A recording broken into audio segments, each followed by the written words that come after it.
Hello friends, இன்றைக்கி நம்ம உருளைக்கிழங்கு சிப்ஸு எப்படி செய்யலான்னு பார்க்கலாம் வாங்க. இதை வந்து நல்லா தோலை செத்திட்டு இதுமாரி ஒரு செத்துறதில் வச்சு இதேமாரி பொடி பொடியாக அதுமாரி கட் பண்ணி ஒரு பிளேட்டில் போட்டு தண்ணி இருந்ததுன்னா ஒரு துணி காட்டன் துணியை வச்சு நல்லா ஒத்தி எடுத்துருங்க.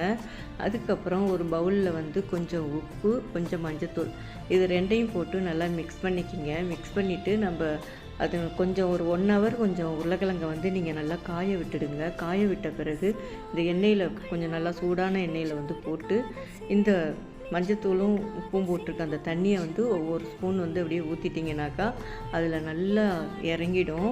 இது நல்லா முருகலாக வறுத்த பிறகு நம்ம எடுத்துட வேண்டியதான். வீட்டிலையே நம்ம வந்து இது மாதிரி செஞ்சு குழந்தைங்களுக்கெல்லாம் கொடுக்கலாம். வெளியில் வந்து வாங்கி சாப்பிட்றோம், இருந்தாலும் அந்த எண்ணெயெல்லாம் நம்ம எப்படி இருக்குன்னு நம்ம சொல்ல முடியாது.